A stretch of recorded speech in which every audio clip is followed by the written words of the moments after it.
tecnologia ajudou a gente a voltar a viver, essa é a verdade. Com certeza o avanço da tecnologia, o avanço da medicina, né, traz mais conforto, mais segurança e mais vida normal à vida do portador de marca-passo. Bom, a tecnologia ela veio para trazer conforto aos pacientes, né? E o que o médico, ele em primeiro lugar, ele tem que ter um forte compromisso com a ética. E depois, o médico ele tem que ter um compromisso com o paciente, porque a medicina não foi feita para o médico, ela foi feita para o paciente. E nós temos que trazer o maior conforto possível àqueles que realmente precisam de um dispositivo como esse.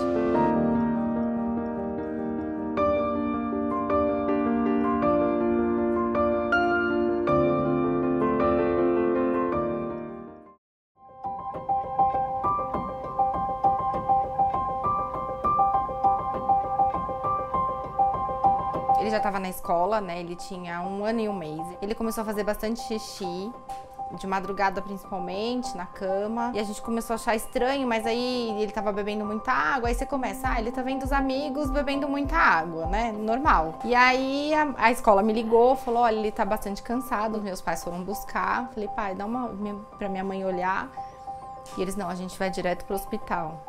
O primeiro diagnóstico, não, ele tá com uma laringite. Esperamos às 4 horas e ele só piorou. De repente apareceu um médico que não tinha aparecido o dia inteiro, assim, como se fosse um anjo, mediu a glicemia dele e aí deu 497, né? A gente lembra até hoje. Eles perguntaram, gente, mas alguém tem diabetes aqui nessa sala? Estavam meus pais, eu e o meu marido. E aí repetiram, né, o destro e aí a gente identificou que ele estava com diabetes tipo 1. Ninguém fala muito claro, né, no PS, aí a gente foi pra UTI ainda meio sem entender. E só no dia seguinte que veio uma endócrina explicar pra gente tudo o que estava acontecendo de fato.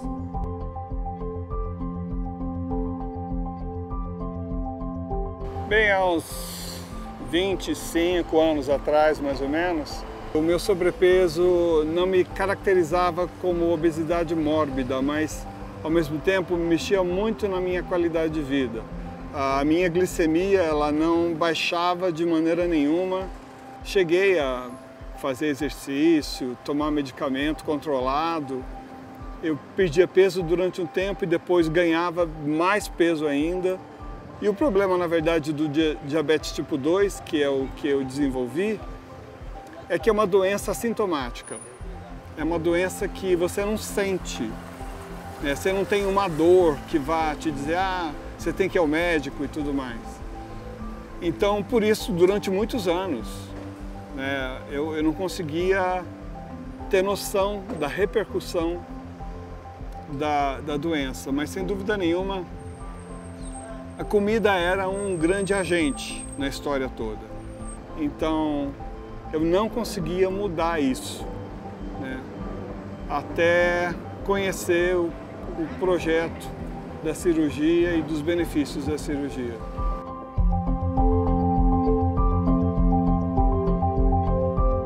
Procedimento, eu estava totalmente sedentária, totalmente entregue à mercê da sorte. Antes da cirurgia, eu não tinha diagnóstico fechado, apesar de passar mal desde os 14 anos, né?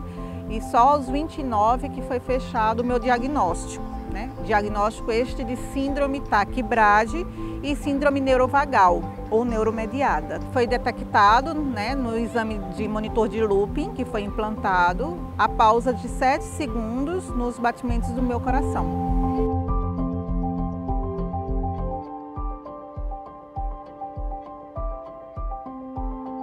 Eu estava dando aula na Corpus, que é para crianças e adulto também, e dando aula aqui no estúdio. Tava só dando aula assim o tempo todo, chegando aqui 8 horas da manhã, saindo muito cedo, indo lá pra Corpus. Aí no dia eu tava fazendo um espetáculo de mútuo. No espetáculo eu dancei tudinho, tudo. Foi no segundo dia, porque no sábado também teve espetáculo. Todo mundo foi me ver e tal, e aí no segundo dia eu dancei tudo.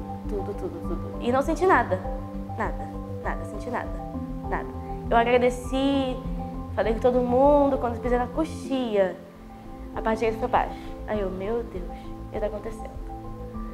Aí, enfim, comecei a abraçar todo mundo assim, minha cabeça, o que tá acontecendo com você? O que tá acontecendo com você?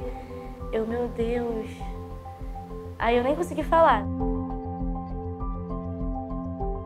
Fala, nossa, tipo, meu filho, né? A primeira coisa é dar um Google, né? E aí você vê as piores coisas do mundo. Num primeiro momento eu não queria ouvir sobre, não queria.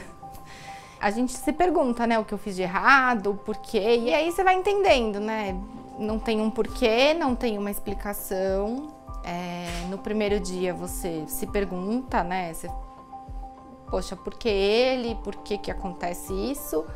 É difícil? Demorou para eu aceitar? Confesso que demorou, né? Ele é meu primeiro filho, ele só tinha 1 ano, poxa, picar e, sabe, como que ele vai pra escola? Eu não podia parar de trabalhar para cuidar dele. Eu falava assim, meu Deus, eu vou deixar meu filho sendo cuidado por outra pessoa.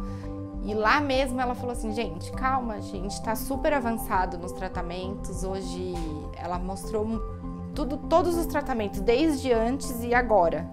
E a gente viu que a gente podia caminhar, né? Então ela falou, olha, antigamente nem insulina tinha, agora tem.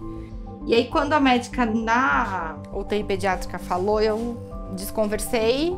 Ele saiu da UTI na sexta, do hospital numa sexta. No sábado tinha consulta com a endócrino particular, né? E aí a primeira coisa que ela falou, eu acho que ele precisa usar uma bomba. Eu falei assim, eu acho que ele não precisa. E aí ficou aquela história, né? Um negócio pendurado nele, ele é tão pequeno. Eu saí de lá bem no choque, né? Eu falei assim, Pedro, não vou mais voltar. E aí ele falou, mas você não vai então voltar em nenhuma, porque a pediatra também, a do hospital também falou a mesma coisa. Aí você começa a pesquisar no Instagram, tem bastante criança que já usa, que me ajudou bastante essa aceitação. Foi rápido o processo de colocar a bomba nele, né? Nós descobrimos em outubro, em fevereiro ele já estava com a bomba. Todo mundo comemorando, que foi uma apresentação muito boa. Eu olhei para Mariana e aí vi que ela estava encostada na parede da coxia. E eu falei, Mariana, e ela era a única que não estava comemorando como os outros. E a Mariana é muito alegre, muito feliz. E normalmente ela é a primeira que comemora. E aí eu falei, Maria, tá tudo bem? E aí ela olhou pra mim e não conseguia falar. Ela olhou pra mim e tentava se expressar pelo olhar, né? E na hora que ela fez isso, ela colocou as mãos nas minhas costas e aí eu segurei ela. E nesse momento eu já vi que a boca, né, a face, começou a desviar, né? E ela começou a rir, porque ela tentava se expressar, mas ela não conseguia. Os pais a levaram ao hospital, no carro deles, e aí eu já fui em seguida, pedi um Uber, já fui em seguida para lá. Porque aqui, assim, no estúdio a gente é muito uma família. Então, assim, quando um tem algum problema, eu também me sinto responsável e eu tenho que ir. E, assim, eu fiquei muito preocupada, né? Eu não sabia qual seria o desfecho disso, eu sei a gravidade de uma lesão, né, isquêmica ou hemorrágica. Então eu fiquei muito preocupada, que ela é uma garota muito jovem. Saber que você precisa implantar um marca-passo porque o seu coração para de bater ou diminui muito a frequência cardíaca pode ser desesperador. Esse período foi descobrir que precisava colocar um marca-passo, como para todo mundo é um susto, né?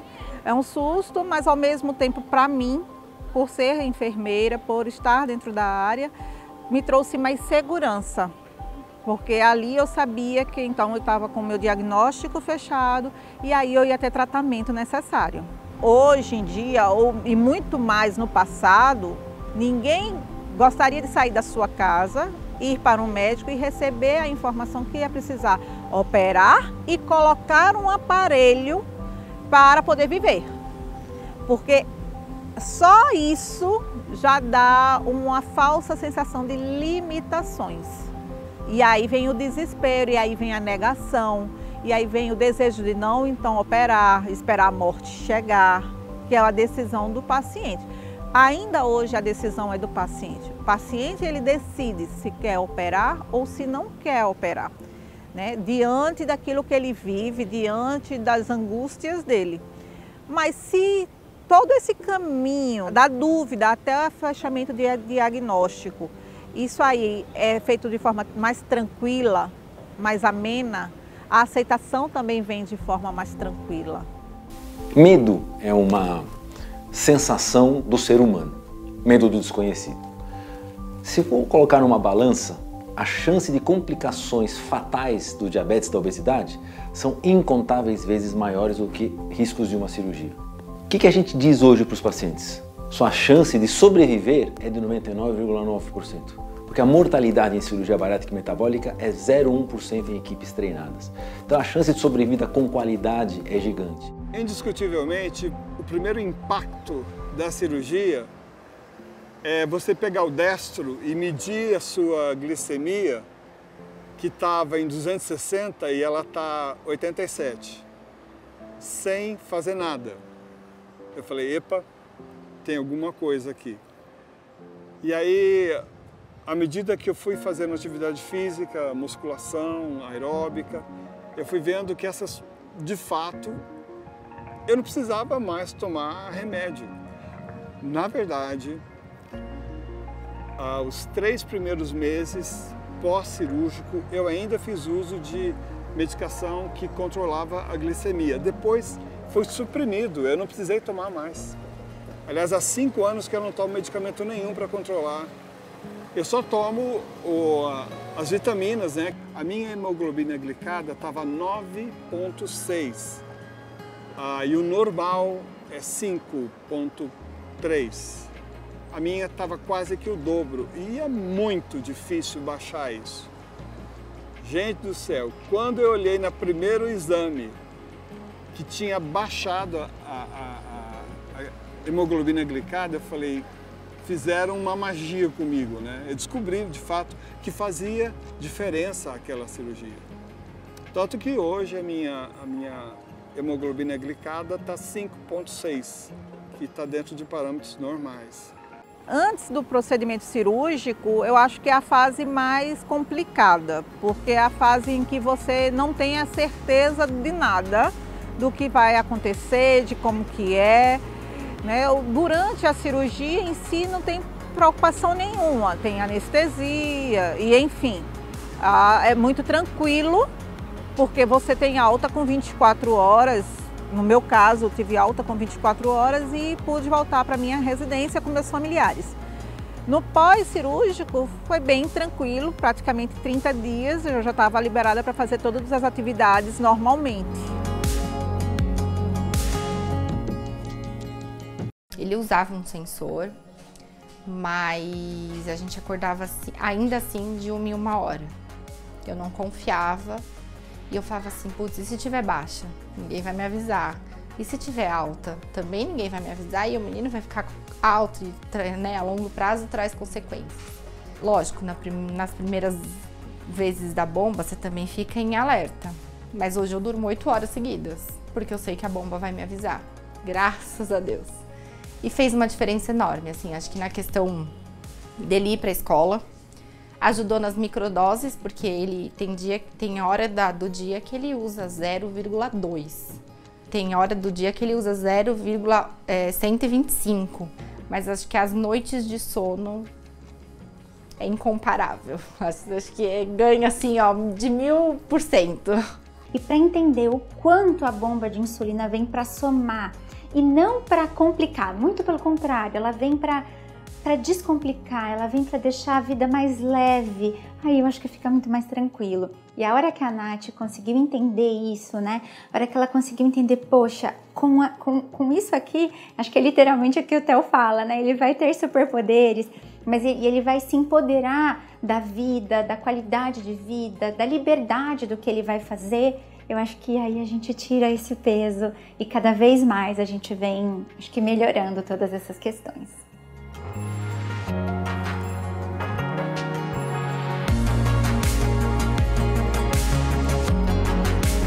Eu acho que o desfecho maravilhoso, né, da recuperação dela se deve ao pronto atendimento, né, e ao bom atendimento no hospital.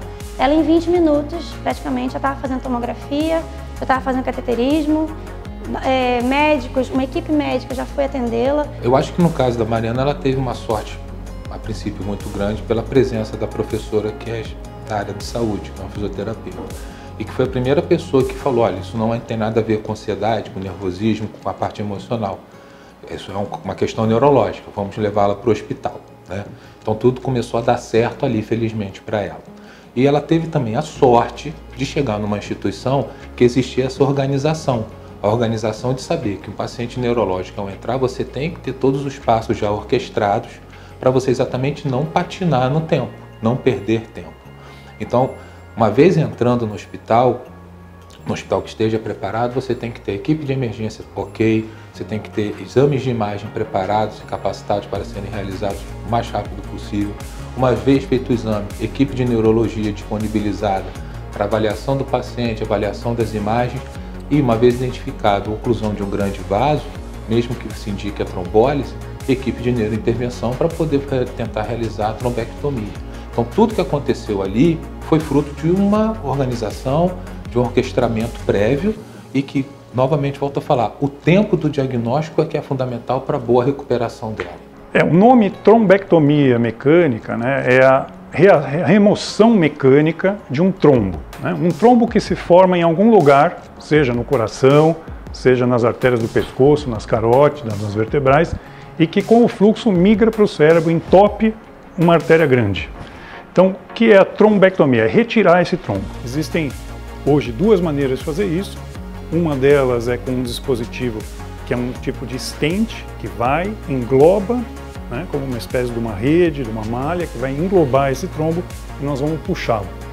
E a outra maneira, que pode ser usada até em conjunto com esse stent, é a colocação de um tipo de catéter de aspiração, que consegue ir até o local onde está obstruído e uma aspiração feita mecanicamente, ou manual, ou por uma bomba de aspiração, que puxa, que suga o coágulo. Então essas são as duas maneiras de fazer a trombectomia. Hoje eu posso falar para você que antes do procedimento eu estava totalmente sedentária, totalmente entregue à mercê da sorte, né? E depois do procedimento eu comecei a ter segurança para viver.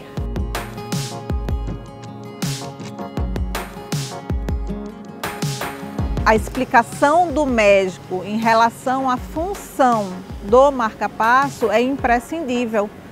Se antes eu tinha medo de correr, porque correr poderia me provocar uma queda, um desmaio, uma síncope, hoje eu já não tenho medo de correr por este motivo, né? Então o marca-passo me trouxe a segurança que estava faltando antes do implante dele. No passado, alguns pacientes tinham restrições a respeito de colocar uma prótese no seu coração.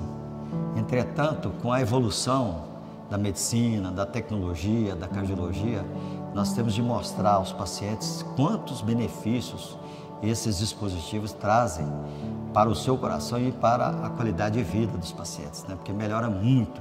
Às vezes o paciente chega no hospital com a frequência de 30 batimentos por minuto, praticamente incompatível com a vida, tendo numerosos sintomas como tonturas, desmaios, falta de ar, e sai do hospital completamente sem sintomas, levando no seu coração um dispositivo extremamente confiável e com durabilidade, longevidade muito grande e que traz imensos benefícios para os batimentos cardíacos. Bom, na década de 1970, os primeiros marca-passos que nós tínhamos vinha dos Estados Unidos. Esse aqui é um deles. Mas aqui você já pode ver, né, a diferença aqui em 60 anos, como que reduziu o tamanho, né, o volume, a tecnologia, a confiabilidade, a programabilidade, né, e evitando também algumas formas de interferência sobre o dispositivo, que é o leigo. O paciente ele tem assim, um temor muito grande a respeito de interferências. As interferências praticamente não existem mais sobre os dispositivos. Está aqui na minha mão, que é o Micra, em que não utiliza fios, ou seja, cabos eletrodos. Ele é colocado por punção, pela veia femoral, e o paciente logo depois vai para casa. Então, é extremamente rápido o procedimento. Esse dispositivo dura até 10 anos, então é uma inovação enorme na área da estimulação cardíaca. A minha mãe foi professora por muitos anos, ela falava assim, vai ter um preconceito na escola que vai virar o homem-bomba, vamos apelidar, e a gente apelidou de escudo. Então, desde o primeiro dia que ele pôs o escudo, ele nunca pediu para tirar. E às vezes eu tiro, né, para tomar banho, tá? Mamãe, você esqueceu de pôr o escudo. Então, virou uma parte do corpo dele. Então, ele aceitou melhor que todo mundo, assim. Para ele, faz parte dele e ele nunca reclamou. Todas as bolsinhas são de tema. Para ele, a gente brinca, né? A gente coloca no sensor adesivos de heróis, né? Que é ele sempre gostou de heróis, desde criança ele tem essa coisa com heróis, então a gente aproveitou para continuar o embalo. E a gente brinca quando a gente vai pôr o sensor, e ó, seu braço tá fraquinho. Aí quando coloca, ó, você ficou forte, agora a gente não consegue mais dobrar seu braço. E ele entra na onda e deixa.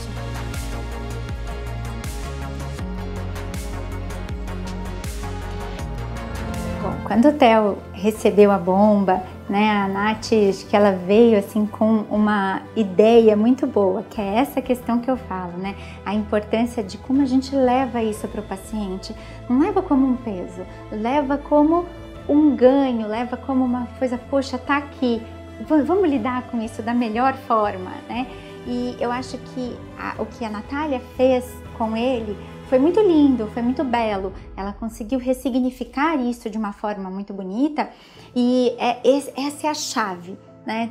Para eles poderem evoluir, para eles poderem seguir da melhor forma.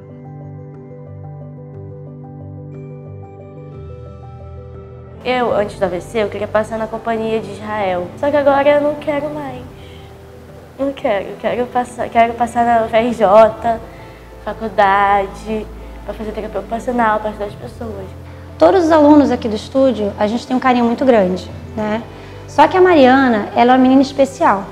Ela não é só minha aluna, mas ela, assim, ela começou no estúdio como minha aluna, se tornou professora do estúdio, ela é coreógrafa, ela tem um talento gigantesco. Então, assim, as possibilidades dela não se resumem à dança.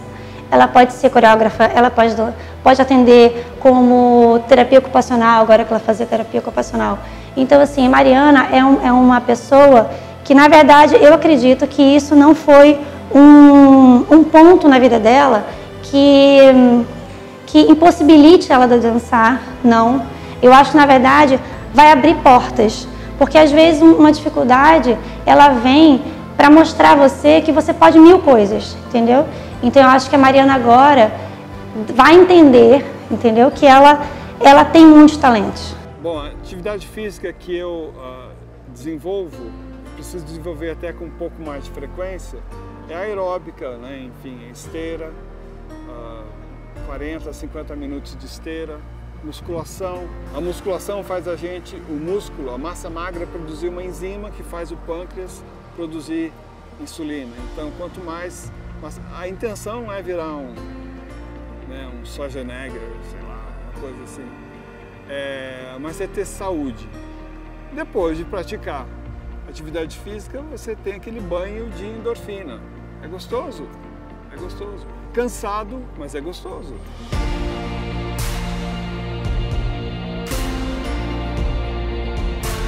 Logo após o implante, né, apesar de trabalhar na área de saúde, apesar de ter conhecimento, estar envolvida com toda essa sistemática da cirurgia, de implante, de recuperação, também me abati, também houve o vitimismo por minha parte, né?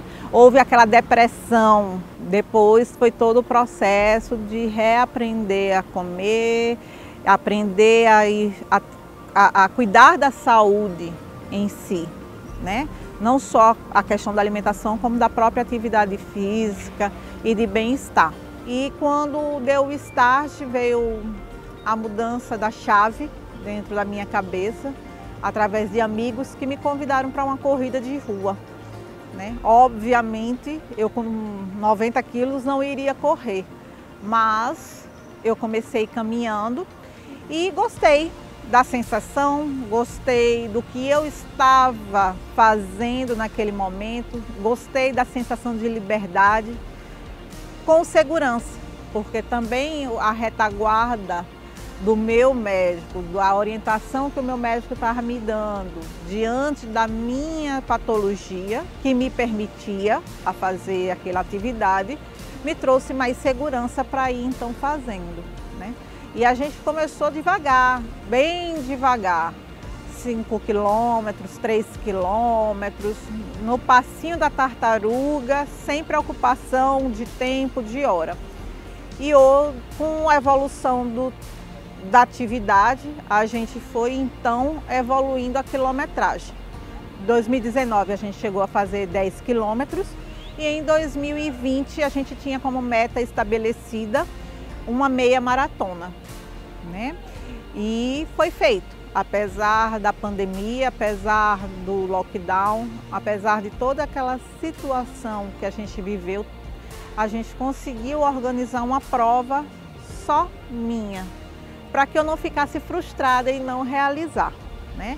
Isso contando, obviamente, com minha treinadora, contando com o nutricionista, contando com o arritmologista, todo mundo engajado para que eu conseguisse chegar bem realizando esses 21 quilômetros. E a gente, em 2021, fez a primeira participação no triatlon, né? Através do 3Day Series.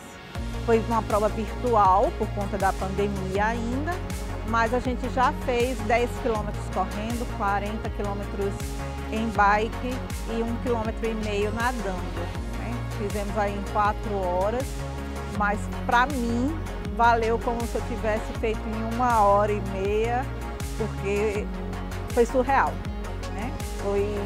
Foi gratificante, foi ressignificante e marcou uma nova fase da minha vida.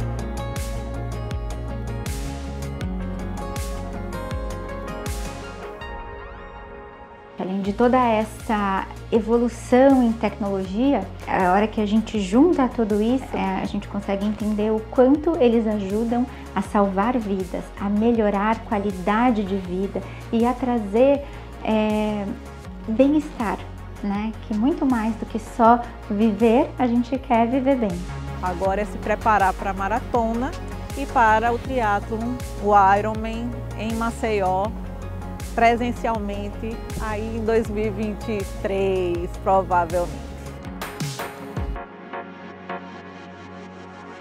Bom, nós estamos num país que você tem que pensar em trabalhar bastante. Quero comprar a minha moto e dar umas bandas por todo que é lugar. Quero continuar fazendo atividade física. Adoro ter amigos, beber vinho e jogar a conversa fora. Esses são os planos da minha vida. Então me fizeram essa pergunta inclusive hoje. Você pensa em ter outro filho assim nas condições do Theo? Sim. Ele é normal, né? Tem uma vida normal, gente. Não me dá trabalho nenhum, além de uma criança normal. Ele dá mais trabalho na bagunça de casa do que na diabetes, essa é a verdade. Mostra esse Mostra um pouquinho. É do Hulk. Ai,